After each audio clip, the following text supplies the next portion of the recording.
Hello বন্ধুরা, আলু দিয়ে এই অসাধারণ সুন্দর এই রেমেডিটা একবার বাড়িতে করে দেখো। স্কিন হবে উজ্জ্বল সাদা ধবধবে। তোমরা সকলেই জানো আলুর রস আমাদের ন্যাচারাল ব্লিচ করে, যেটা আমাদের স্কিনের পক্ষে ভীষণ উপকার। তো প্রথমেই দেখলে আলু খুব ভালো করে খোসা ছাড়িয়ে আমি ধুয়ে নিয়েছি। তারপর একটা মিক্সিং বোলে আমি এটাকে ভালো করে পেস্ট করে নিয়েছি। তোমরা চাইলে গ্রেটও করে নিতে পারো, তো আমি পেস্ট করে নিয়েছি। তারপরে মিশিয়ে দিচ্ছি 1 চামচ চিনি। আর চিনি আমাদের স্কিনকে তো ভীষণ ভালো রাখে এবং স্কিনকে করে স্মুথ। আর এখানে দিয়ে দিলাম একটু 1/2 চামচ মতন হলুদ। আমার কাছে ঘরের হলুদই আছে, এটা আমি রান্নার হলুদ ইউজ করেছি। তোমাদের কাছে কস্তুরি হলুদ থাকলে সেটা ইউজ করবে, দুটোতেই ভালো রেজাল্ট দেয়। তো যাই হোক, দেখো এই মিশ্রণটা খুব ভালো করে মিশিয়ে নিয়ে আমি কিন্তু 5 মিনিট রেখে দিয়েছিলাম। তারপর দেখো আলুটা খুব নরম হয়ে এসছে আর আলুর গা থেকে সমস্ত রসগুলো ছেড়ে দিচ্ছে। আর আমি এইভাবে একটি ছাঁকনির সাহায্যে রসগুলোকে ছেঁকে সুন্দর করে একটি বোলের মধ্যে বার করে নিয়েছি।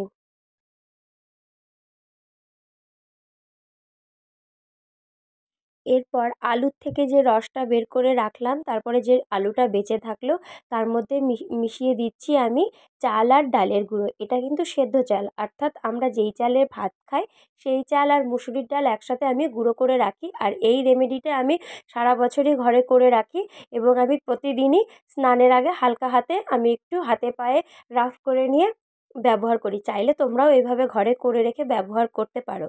আর তার মধ্যে আমি দেখো এবার মিশিয়ে দিলাম একটু অ্যালোভেরা আর একটু মধু। এবার সমস্ত উপকরণগুলো আমি দেখো খুব ভালো করে আলুটার মধ্যে মিশিয়ে নিচ্ছি। এবার মুখটা সামান্য জল দিয়ে আমি ক্লিন করে নিয়েছি। ক্লিন করে নেওয়ার পর আমি দেখো ওই আলুর পেস্টটাকে সারা মুখে ভালোভাবে লাগিয়ে নিচ্ছি। এই রেমেডিটা স্কিনের ত্বকে যে সমস্ত ব্রণ বা মেচেতার দাগ বা কালচে দাগ বা দাগ ছোপ অনেকটা দূর করতে সাহায্য করে। সপ্তাহে যদি 2 থেকে 3 দিন তোমরা এইভাবে ইউজ করতে পারো, তাহলে কিন্তু যারা মেচেতার সমস্যায় ভোগো তারা খুব ভালো একটা রেজাল্ট পাবে। এছাড়াও যদি মুখে কোনো ব্রণ ফুসকুড়ি থাকে বা নাকের চারপাশে যদি কোনো ব্ল্যাক হেডস থাকে, তাহলে সেগুলোও অনেকটা রিমুভ করা যায়। তবে স্ক্রাবিং করার পদ্ধতিটা যেন সঠিক হওয়া চাই। আমি যেমন এ দেখো গোল গোল করে স্ক্রাব করে নিচ্ছি, এইভাবে গোল গোল করে তোমরাও স্ক্রাব করে নেবে।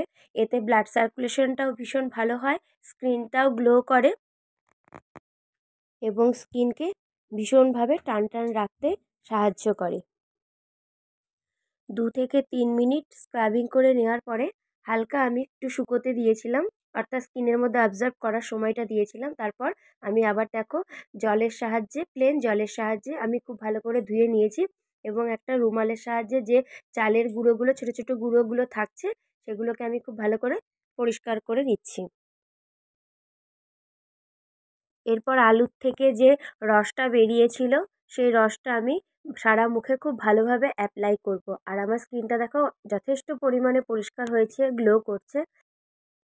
এই রসটা খুব ভালো টোনিংয়ের কাজ করে, টোনারের মতনই তৈরি করেছি। আর এই টোনারটার মধ্যে আমি একটা কটন বল চুবিয়ে নিয়ে খুব ভালো করে মুখে গলায় অ্যাপ্লাই করে নিচ্ছি।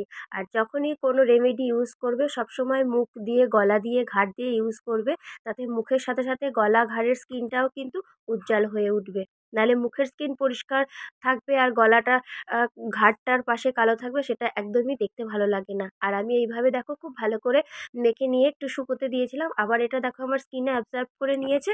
এরপরে আমি ভালোভাবে মুখ পরিষ্কার করে ধুয়ে চলে এসেছি। আর দেখো ডিফারেন্সটা তোমরা নিজেরাই বুঝতে পারছো কতটা পরিষ্কার হয়েছে।